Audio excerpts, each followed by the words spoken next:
in late May,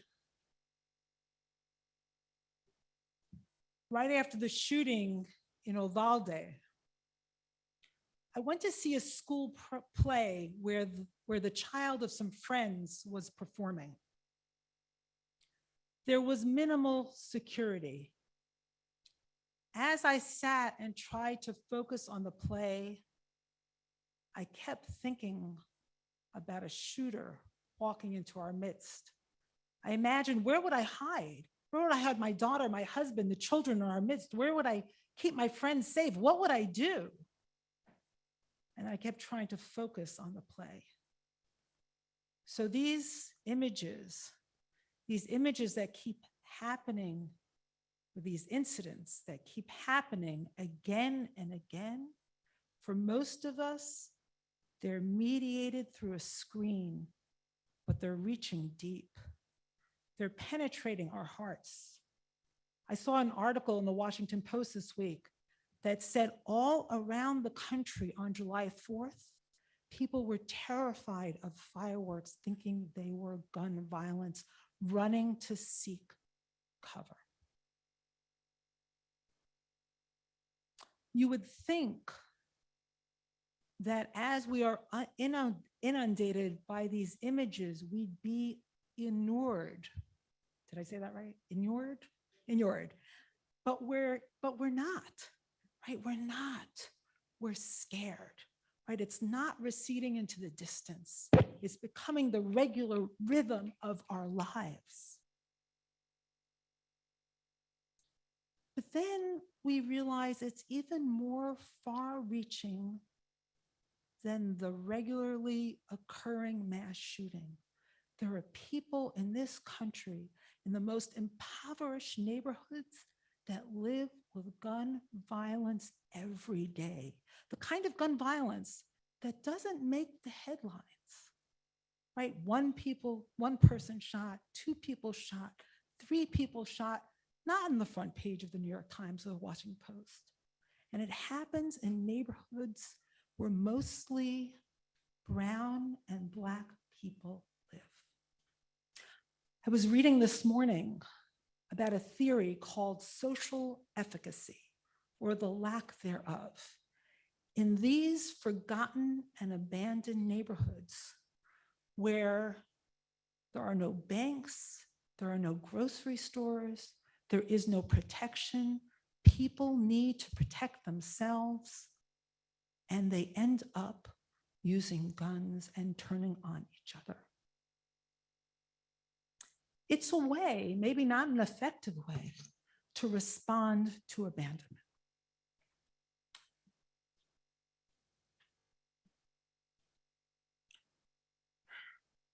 Maybe this theory helps explain the rise of violence overall in America.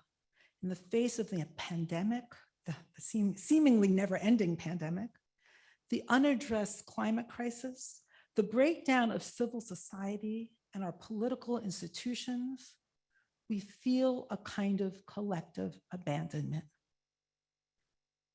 What do we do? How can we possibly take action? It's all too much. Where is the healing? Being a rabbi, I look to Torah for healing. I find it sometimes. I don't find it other times. But in this Parshat Chukat, I find profound lessons of healing. The Parsha includes, sorry, I'm trying to figure out this microphone. The Parsha includes Miriam's death, and then a crisis amongst the people because they don't have water. And again, they are in the throes of anxiety and anger. And then God tells Moses to take his staff and speak to the rock. A little confusing, isn't it? I think if we take a step backwards and go to Miriam and Moshe's origins, we'll understand more about their leadership and their leadership styles. Their story starts way back in Exodus 2, a couple of books ago, with the abandonment of a child.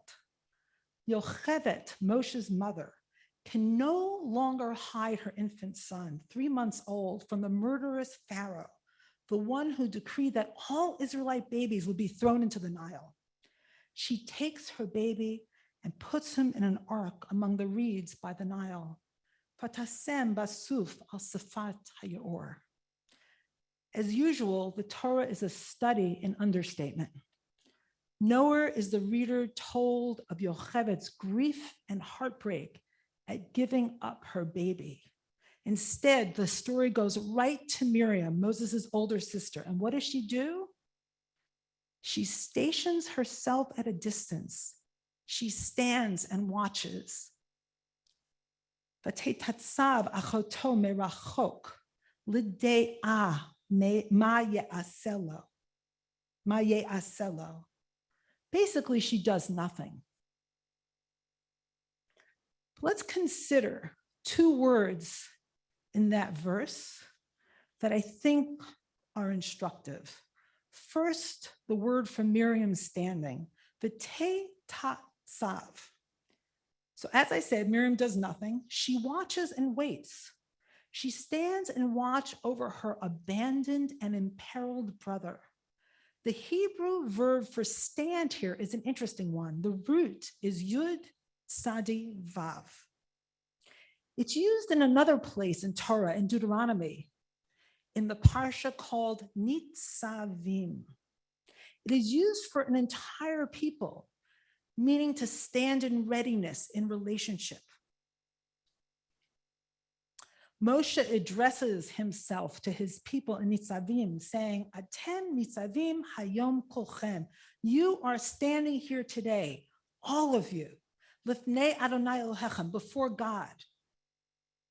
Rashechem, your leaders, Shiftechem, your tribes leaders, Ziknechem, your elders, Shotrechem, your officers, Kol Ish Yisrael. Every one of you is standing here before God, before the covenant. Come to think of it, Miriam is standing in just that way, in readiness, right, in waiting. And the daughter of Pharaoh also stops, right, to find a crying child. As the great spiritual teacher Ram Dass said, don't just do something, stand there. Perhaps standing is the very beginning of salvation. Another word to look at in this verse is lideah, for knowledge. It's often translated as to know, for her to, or to learn what she should do, or learn what would happen. But it's actually not a verb, it's a noun. Miriam is standing there awaiting revelation. She's at her own private Sinai, waiting for divine instruction.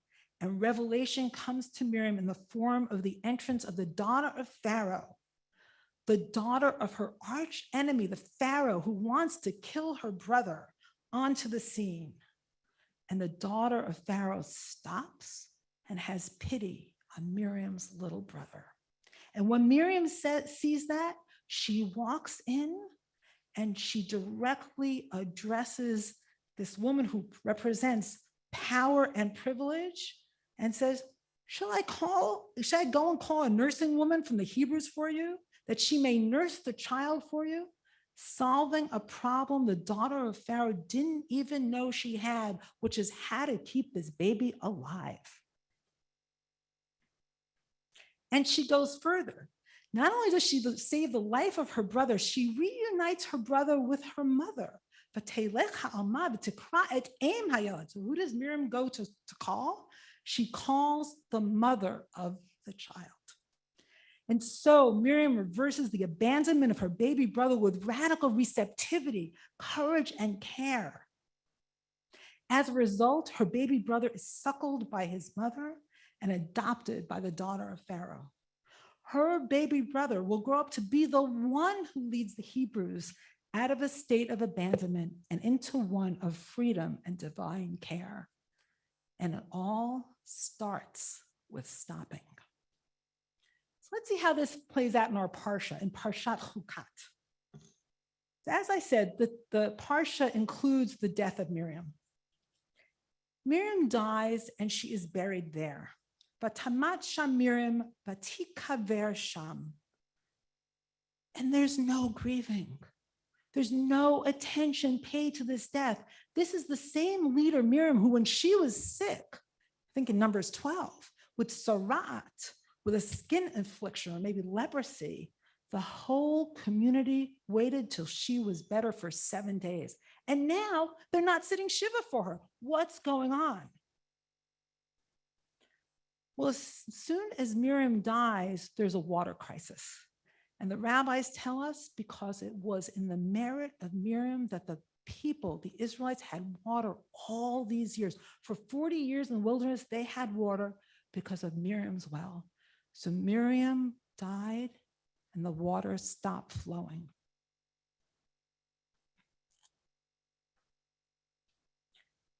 And then God gives Moses this mysterious instruction. Kachat hamateh. Take your staff, v'hakhelet ha'edah, and gather together the community, ata v'Aaron achicha, you and Aaron your brother, v'dibartam el hasela. So take your staff and talk to the rock. Le'einehem, in the eyes of all the community, v'natan meimad, and it will give you its water.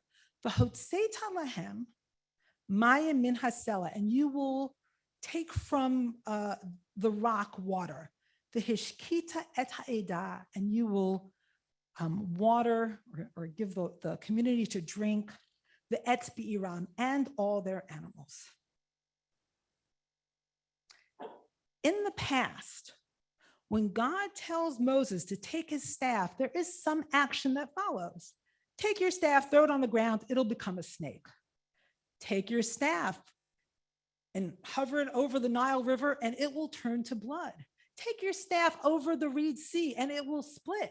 But here it's, take your staff, do nothing with it, and talk to the rock.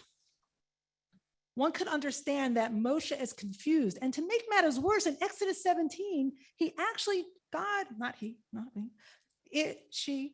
God actually tells Moshe to hit the rock when there is a water crisis. And that was not a problem. And water emerged from the rock. But here, Moshe is really angry. Moshe is sick of his people's complaints. Moshe takes his staff, hits the rock, and hurls insult at his people, saying, Shem'una hamorim, hear now, you rebels. Hamin hasela hazeh notzi lachem mayim, from this rock will we get water for you? This is a departure from Moshe's usual stance. Usually God is the angry one. Moshe intervenes. Moshe is the intercessor, calms God down, and the people sort of, survive more or less because of Moshe calming God down. But I think there's something else going here. It's not just that Moshe's angry. The word rebels, morim, is fascinating. Because without vowels, and if you remember, the Torah was originally written without vowels, it spells Miriam, mem, resh, yud, mem. So what Moshe is saying is, listen, Miriam, from this rock, will we get them water? In grief, in anger, shall we get water from this rock? We, he's saying we, who's the we? Perhaps he and Miriam are that we, but Miriam is gone. Moses is alone and missing his sister, calling out to her, Miriam, I miss you. Can you give me some water? Can you get us some water? Can you help me calm down these people? I need your help. Can you care for me the way that you did once upon a time? By providing a well of water, caring for those that are abandoned. But now you have abandoned me and I am angry. And with that, he hits the rock. God, on the other hand, is asking Moshe to do something that's almost impossible, to walk in Miriam's footsteps, to just stand and speak, not to hit. Looking back, At Moshe's origins, his leadership begins with killing a slave master, Vayach, and he hit. Of using his staff for the plagues, the makot, the hits. And now, at this moment, in the book of Numbers, when he should know better because he is, after all, become a man of words, he regresses in his moment of grief to hitting.